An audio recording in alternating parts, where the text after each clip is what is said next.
Welcome to our channel. నేను మీ నవీన్. ప్రస్తుతం మనతో knee and shoulder surgeon doctor Sai Chandra garu ఉన్నారు. హాయ్ సార్, నమస్తే అండి. హాయ్ సార్, మోకాలు నొప్పులు చిన్న ఏజ్లో కూడా మనం చూస్తూ ఉన్నాం. ఒకప్పుడు ఏజ్ ఎక్కువ ఉన్న వాళ్ళకి చూసేవాళ్ళము. ఇప్పుడు వచ్చేసేసి 30-40 ఇయర్స్ వచ్చిన వాళ్ళు చూస్తే ఇంకా జాగ్రత్తగా ఉండాలి అన్నట్లుగా కనపడతా ఉంది. అసలు ఈ మోకాలు నొప్పులు ఎందుకు వస్తూ ఉన్నాయి, అదేవిధంగా వీటికి మార్కెట్లో ఇప్పుడు పిఆర్పి ట్రీట్మెంట్స్ అని వచ్చాయి, అది ఎవరికి సూటబుల్ సార్? మోకాలు నొప్పులు రావడానికి చాలా రీజన్స్ ఉంటాయి సార్. ఏదైనా ఇన్ఫెక్షన్ వల్ల రావచ్చు, ఏదైనా ఇన్ఫ్లమేషన్ వల్ల రావచ్చు, లేదా యూరిక్ యాసిడ్ పెరిగితే రావచ్చు, ఏదైనా దెబ్బలు తగిలినప్పుడు రావచ్చు, మెనిస్కస్ కానీ ఏసీఎల్ కానీ లిగమెంట్లు డ్యామేజ్ అయినప్పుడు రావచ్చు, కార్టిలేజ్ డ్యామేజ్ అయినప్పుడు రావచ్చు, ఇన్ఫెక్షన్లు ఇందాక చెప్పినట్టు టీబీ కానీ సెప్టిక్ ఆర్థరైటిస్ కానీ వచ్చినప్పుడు రావచ్చు. లేదా ఎక్కువగా మనం కామన్గా చూసేది ఏంటంటే వయసుతో పాటు మోకాళ్ళు అరుగుదల, దాన్ని డీజనరేటివ్ ఆస్టియోఆర్థరైటిస్ అంటాం. అంటే మోకాలు మన ఏజ్తో పాటు అరిగిపోతా. అంటే ఇప్పుడు ఒక 60-70 ఏళ్ళు వచ్చినాయంటే మోడీ గారికైనా అరగాల్సిందే, చంద్రబాబు నాయుడు గారికైనా అరగాల్సిందే, కేసీఆర్ గారికైనా అరగాల్సిందే. అది ఏజ్ వల్ల అరిగేది కామన్ అందరికి.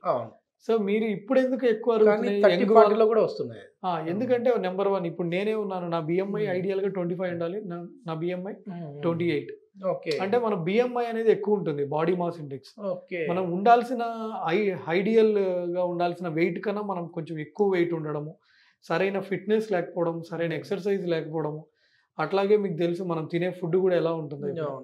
సో ఈ కారణాల వల్ల బాడీలో బాడీ వెయిట్ వెయిట్ అంతా కూడా నీ పైన మోకాల పైన పడుతూ ఉంటుంది. ఎగ్జాక్ట్లీ. సో మెయిన్ అంటే ఇప్పుడు మోకాళ్ళు అరుగుదల అంటూ ఉంటాం కదా సార్, అంటే ఏ విధంగా ఇక్కడ మనం డెమోలో చూపించాలంటే? ఇది ఒక మోకాలు యొక్క డెమో మోడల్ అండి. సో ఇది పైన ఉన్నదాన్ని ఫీమర్ బోన్ అంటాము, ఈ కింద ఉన్నదాన్ని టిబియా బోన్ అంటాము, ఇది ఫిబులా బోన్ అనమాట. సో ఇక్కడ ఉన్న బోన్ని పట్టెల్లా బోన్ అంటాం, మోకాలు చిప్ప బోన్ ఇది. సో ఇక్కడ కార్టిలేజ్ అని ఉంటుంది, మృదులాస్థి. సో దీన్ని ఏమంటామంటే కార్టిలేజ్, మృదులాస్థి అంటాం. సో ఏమైతుందంటే ఇట్లా కింద కూర్చుంటే మోకాలు ఎక్కువ అరుగుతుంది అంటాం కదండి. సో మామూలుగా ఇలా ఉంటే ఓకే, బట్ ఇలా కూర్చున్నప్పుడు ఏమవుతుందంటే ఈ పట్టెల్లా బోను, ఈ ఫీమర్ బోను బాగా రుద్దుకుపోయి అక్కడ ఉన్న కార్టిలేజ్ అనేది డ్యామేజ్ అవుతూ ఉంటుంది.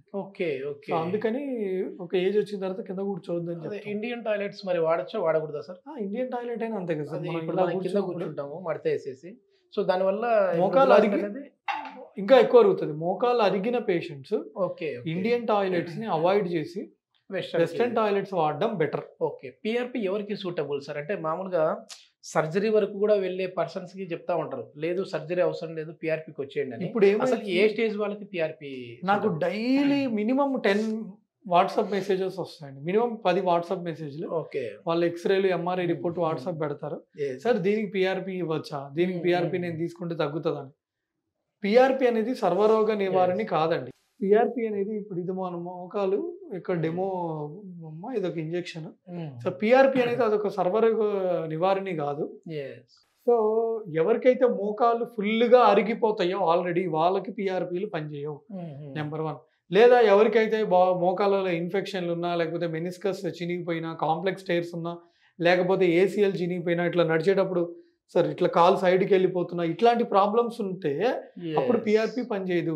Just grade 2 grade 3 OA, meniscus బాగానే ఉంది, లిగమెంట్స్ బాగానే ఉన్నాయి, మోకాలే అంతగా అరగలేదు, అలాంటి వాళ్ళకి పిఆర్పి కొంతవరకు పనిచేస్తుంది తప్ప మోకాలు ఫుల్గా అరిగిన వాళ్ళకి అంతగా పనిచేయదండి. ఓకే. దీంట్లో ఇంకా ఏమేమి ఉన్నాయి సార్? అంటే ఇంజెక్షన్ అంటేనే డైరెక్ట్ స్టీరాయిడ్ పిఆర్పి అన్నట్టు. స్టీరాయిడ్ ఇంజెక్షన్స్ కూడా కొంతమంది ఇస్తారండి. ఎప్పుడు మోకాళ్ళు ఫుల్గా అరిగిపోయి పేషెంట్కి 60-70 ఏళ్ళు వచ్చేసి సర్జరీకి అన్ఫిట్గా ఉండి, సార్ నాకు ఇమ్మీడియట్గా ఎంతో కొంత పెయిన్ రిలీఫ్ రావాలి అంటే steroid injection cheap and best option. TKR అంటే మినిమం 2 lakhs 2.5 lakhs, హాస్పిటల్ బట్టి 3 lakhs కూడా అవుతుంది. హైల్రానిక్ యాసిడ్ గుజ్జు ఇంజెక్షన్స్ అంటే కంపెనీ బట్టి 5,000, 10,000, 15,000, 20,000 వరకు ఉన్నాయి.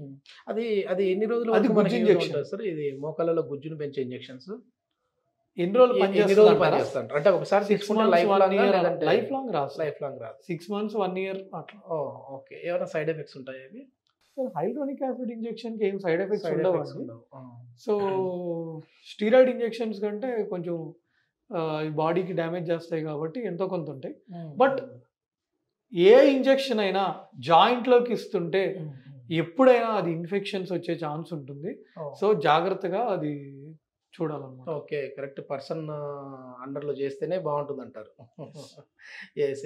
మెయిన్ ఏంటంటే సాయి చంద్ర గారు చాలా వరకు కూడా అంటే సోషల్ సర్వీస్ లాగా చేస్తా ఉంటారు. ఏదైనా ఇప్పుడు మీరు క్లినిక్ వరకు కూడా రావాల్సిన పని లేకుండా వాళ్ళ రిపోర్ట్స్ వచ్చాయంటే వాట్సాప్‌లో నుంచే ఫార్వర్డ్ చేసేసుకుంటే ఇది ఎప్పుడంటే కోవిడ్ టైం నుంచి చేస్తా ఉన్నారు కదా సార్ మీరు?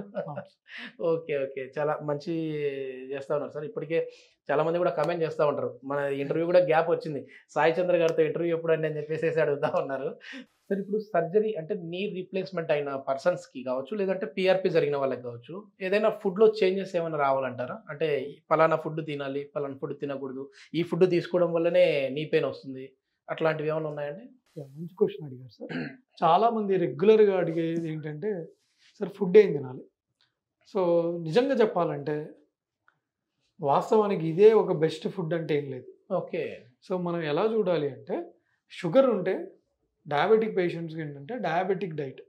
అంటే షుగర్ లేదా వాళ్ళ షుగర్ లెవెల్స్ పెరగకుండా ఉండేలాగా ఫుడ్ తినాలి. తర్వాత బీపీ పేషెంట్లు అయితే సాల్ట్‌ని తగ్గించుకునే ఫుడ్ తీసుకోవాలన్నమాట. సాల్ట్ రిస్ట్రిక్టెడ్ డైట్ అంటాం, అది తీసుకోవాలి. ఓకే. ఓవరాల్‌గా ప్రోటీన్స్ అనేది మనం యాడిక్వేట్‌గా తీసుకోవాలి. మనం ఏంటంటేనండి మనకు తెలియకుండానే మనం ఎక్కువ కార్బోహైడ్రేట్స్ తింటూ ఉంటాం.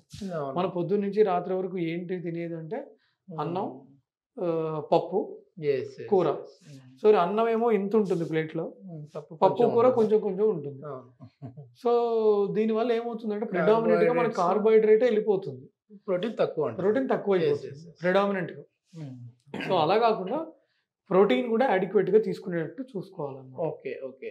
సార్ పులుపు పదార్థాలు అంటే చింతపండు కావచ్చు, నిమ్మకాయ కావచ్చు, ఇవి ఎక్కువ తీసుకుంటే గోంగూర కూడా ఇవి ఎక్కువ తీసుకుంటే మోకాళ్ళ నొప్పులు వస్తాయని చెప్పి ఒక అపోహ ఉంది. అది నిజమా లేదంటే అపోహమా? అలా ఏం లేదండి. దాని పులుపు తింటే మోకాళ్ళ నొప్పులు వస్తాయి అనేది ఏం లేదు. అదేం లేదంటారు. అది అపోహ మాత్రం. Thank you sir. Thank you అండి. Thank you so much. Suman టీవీలో మీ పర్సనల్ అండ్ బిజినెస్ ప్రమోషన్స్ కోసం కింది నెంబర్కి కాంటాక్ట్ చేయండి.